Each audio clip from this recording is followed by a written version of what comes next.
Et si je vous disais que l'armée la plus puissante de l'Antiquité n'a pas été vaincue par l'épée, mais par quelque chose que vous ne pouviez même pas voir, mais que vous pouviez sentir? Imaginez ceci, des milliers de soldats marchant sous un soleil de plomb, leurs tuniques trempées de sueur, les pieds pleins de plaies, et l'air tellement dense à cause de la puanteur que respirer devenait une torture. Ce n'est pas une scène de film. C'est de l'histoire réelle. Les légionnaires romains ne faisaient pas face uniquement aux flèches, aux épées ou aux embuscades. Il y avait un ennemi encore plus silencieux, persistant et brutal, la puanteur de leur propre existence. Une odeur qui collait à la peau, aux vêtements, à la morale. Qui rendait malades les corps et aussi les volontés. Et le plus choquant, cette même odeur, un mélange de sueur, de maladie et de mort, était responsable de certaines des pires défaites non enregistrées officiellement de l'histoire de l'Empire. Restez avec moi, car ce que vous allez découvrir aujourd'hui va complètement changer l'image héroïque que vous aviez des soldats romains. Cette vidéo ne parle pas seulement d'odeur, c'est aussi comment l'humanité elle-même pouvait devenir le plus grand obstacle pour un empire. Pendant des années, la culture populaire nous a vendu une image élégante du soldat romain, des tuniques rouges impeccables, des coiffures bien définies, des armures étincelantes sous le soleil. Dans des films comme Gladiator ou des séries comme Rome, les légionnaires ressemblent presque à des mannequins de défilé avec des épées. Mais cette représentation est aussi éloignée de la réalité que Rome l'était de l'hygiène moderne. La vérité était différente. Le véritable légionnaire romain ne sentait ni la noblesse ni la victoire. Il sentait l'humanité brute, de la sueur sèche accumulée pendant des semaines, des pieds infectés et de la chair cuite par le soleil. Sa cape ne flottait pas héroïquement, elle était raide à cause de la saleté et du sang.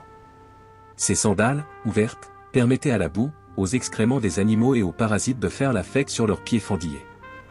Et pourquoi nous a-t-on montré une autre version?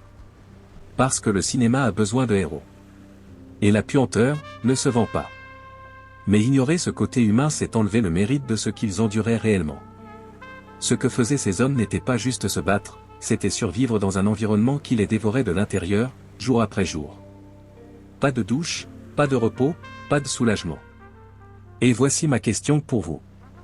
Pourriez-vous marcher 1000 km avec une armure lourde, les tripes bouleversées par l'ail et le vin aigre, le corps en décomposition vivant, juste pour la gloire d'un empire qui ne connaît même pas votre nom?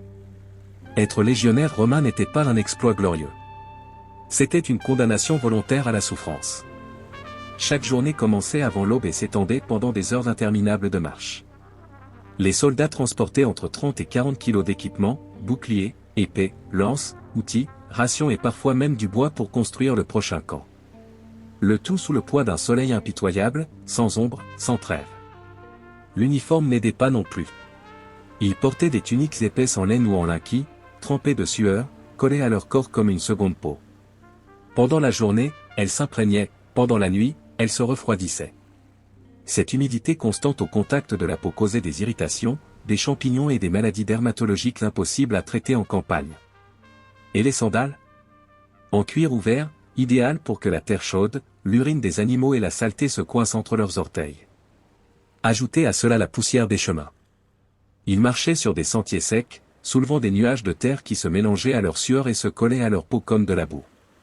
À la fin de la journée, chaque homme était une sculpture de sel et de terre. Mais ce n'était pas tout. L'alimentation jouait aussi son rôle. De l'ail cru, des oignons, de la viande séchée, du fromage fermenté et du vin aigre. Tout cela provoquait une haleine fétide permanente. L'haleine nauséabonde était courante. La combinaison de cette odeur corporelle avec des aliments lourds et sans réfrigération, transformait chaque tente en une chambre à gaz. Et pourtant, ils avançaient. Jour après jour, sans repos ni promesse de récompense immédiate. Parce qu'au-delà de la gloire, le soldat romain savait qu'un jour de survie de plus était déjà une victoire. Face à cette puanteur omniprésente, les Romains ne restaient pas les bras croisés. Bien que leur connaissance médicale soit limitée, ils ont développé une série de pratiques, un mélange d'hygiène, de superstition et de désespoir pour essayer de combattre le problème. Au lieu de savon, qui n'existait pas comme nous le connaissons aujourd'hui, les légionnaires utilisaient de l'huile d'olive. Ils se frottaient le corps avec et puis grattaient le mélange d'huile, de sueur et de saleté avec un instrument en métal incurvé appelé strigile. Le résultat? Un nettoyage symbolique, parce qu'en réalité, cette pâte huileuse déplaçait simplement la saleté d'un côté à l'autre. Ils utilisaient aussi du vinaigre dilué, qu'ils croyaient aider à désinfecter le corps. Beaucoup de soldats portaient des onguents parfumés faits avec des herbes comme la myrrhe, le laurier ou le genévrier pour masquer l'odeur corporelle. Mais ces parfums finissaient par se mélanger à la puanteur, parfois en l'aggravant, un parfum sucré pourri qui devenait écœurant. Et c'est là que la superstition entrait en jeu. Certains soldats portaient des amulettes contre les maladies, pensant que certaines fortes odeurs comme celle de l'ail ou du soufre éloignaient les esprits maléfiques qui provoquaient des fièvres. Il y a même des registres indiquant que des herbes aromatiques étaient brûlées dans les temples non seulement pour l'odeur, mais pour purifier l'air des énergies négatives. Mais ce qui est le plus surprenant, c'est cela, beaucoup croyaient sincèrement que le corps devait expulser les mauvaises humeurs par la sueur et que se laver trop pouvait être contre-productif. En d'autres termes, certains évitaient le bain pour leur santé. Le résultat était une armée couverte de graisse, de poussière, de superstitions et d'une foi aveugle dans des pratiques qui, bien que inoffensives en intention, aggravaient souvent la situation. Dans les camps romains, la mauvaise odeur n'était pas seulement un symptôme d'inconfort, c'était un signal d'alarme. Les officiers les plus expérimentés savaient que lorsque l'air devenait irrespirable même pour ceux habitués à la puanteur quotidienne, quelque chose allait très mal. L'odorat est devenu, sans le vouloir, un outil de diagnostic rudimentaire. L'odeur fétide et douce d'une infection en putréfaction, l'haleine acide d'un soldat avec la fièvre typhoïde, l'odeur persistante de fesses à cause de la dysenterie de masse. Tout cela pouvait avertir qu'une crise sanitaire approchait. Et quand cette peste invisible se déclenchait, elle se propageait comme un feu dans les tentes. Un seul homme avec de la fièvre pouvait contaminer des dizaines. Et le corps, lorsqu'il tombait malade, intensifiait son odeur. La fièvre le rendait acide. La peau en décomposition due aux plaies et aux champignons émettait une odeur aigre. L'estomac perturbé par des aliments contaminés se terminait par des vomissements et de la diarrhée, libérant des odeurs qui s'accumulaient dans un camp sans ventilation ni drainage. La combinaison de tout cela formait une atmosphère que les soldats décrivaient comme épaisse, pourrie, ou même inspirant la folie. Ils n'avaient pas besoin de médecins, ils savaient, à l'odeur, que la mort arrivait. Et la chose la plus déchirante, c'est que cette puanteur ne venait pas de l'ennemi, elle venait de leurs propres camarades, leurs amis, leurs leaders. Chaque respiration était un rappel que le prochain à tomber, cela pourrait être vous. Tandis que les historiens parlaient de lance, de stratégie et de conquête, il y avait une guerre silencieuse qui se livrait à chaque pas d'une légion, la guerre contre les maladies. Et elle était, souvent, plus létale que n'importe quelle armée ennemie. Les soldats romains souffraient en masse de dysenterie, des infections intestinales causées par des aliments avariés ou de l'eau contaminée. Il suffisait d'une seule source d'eau sale pour rendre malades des centaines de personnes. Les conséquences étaient dévastatrices, fièvre, vomissements, diarrhée incontrôlable, tout cela en pleine marche ou dans un camp sans latrines adéquates. Les maladies de la peau telles que la gale, les champignons, le pied de tranchée causé par l'humidité constante sur les pieds, et les parasitoses intestinales étaient également courantes, affaiblissant le soldat de l'intérieur. Beaucoup vivaient avec des poux incrustés dans leurs vêtements, qui à leur tour étaient des vecteurs de la fièvre typhoïde et d'autres fléaux. Une étude moderne estime que dans certaines campagnes, jusqu'à 60% des pertes n'étaient pas dues au combat, mais aux maladies. Et cela n'affaiblissait pas seulement la capacité de combat, cela affectait le moral. Voir ses camarades mourir lentement, consommés par quelque chose d'invisible, générait plus de terreur que la bataille elle-même. Et il ne faut pas oublier quelque chose, la médecine militaire romaine était limitée. Bien qu'ils aient des médecins, la plupart des traitements reposaient sur des saignées, des herbes et des rituels. Si vous ne vous amélioriez pas par vous-même, vous mourriez. Et rapidement. Ainsi, jour après jour, la santé des soldats s'épuisait comme leurs sandales, jusqu'à ce qu'il ne reste plus de force même pour tenir leurs boucliers.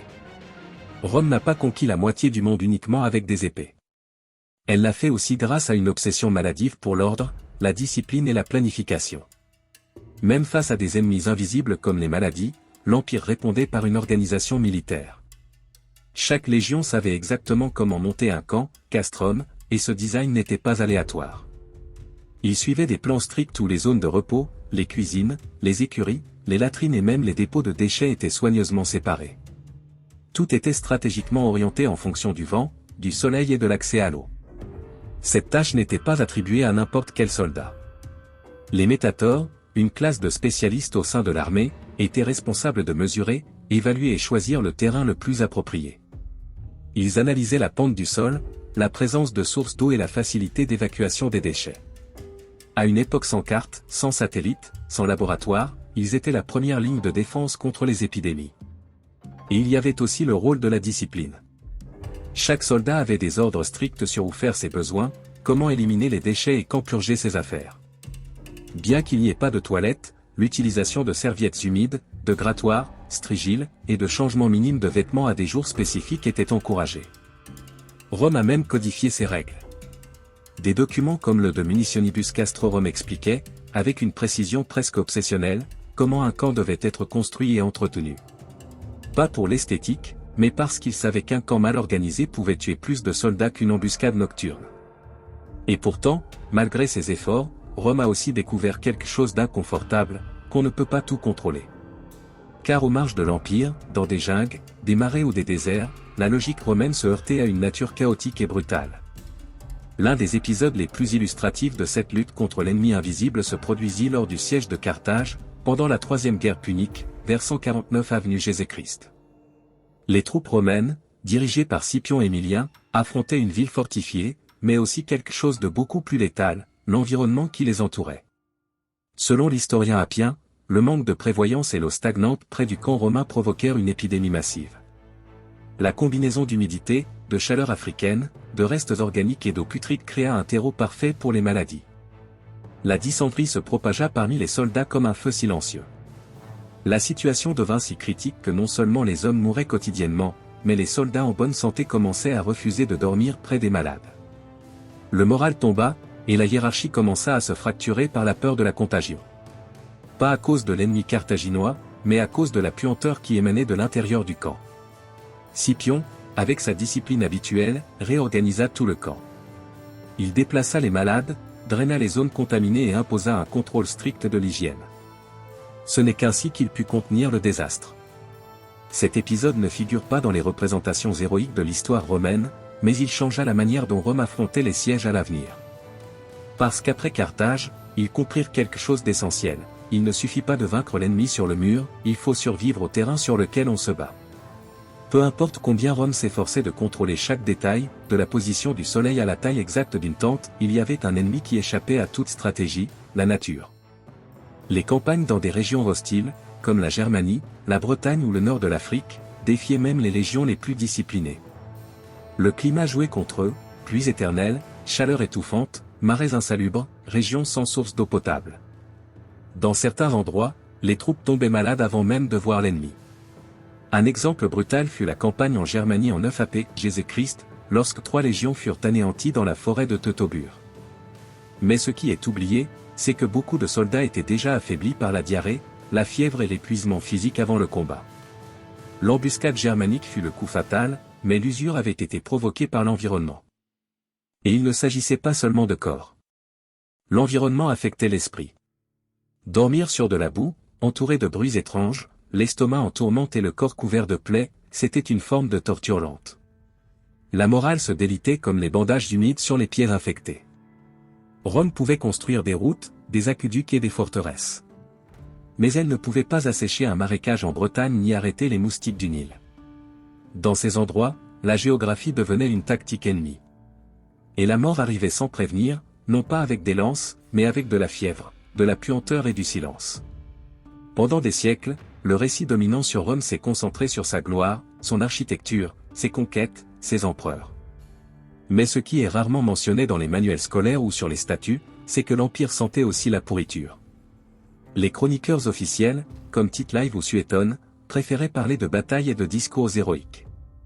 Cependant, dans des documents mineurs, des lettres privées, des textes médicaux ou des écrits d'historiens moins populaires, d'autres voix émergent. Des voix qui mentionnent des épidémies, des camps invivables et des troupes dévastées par des maladies.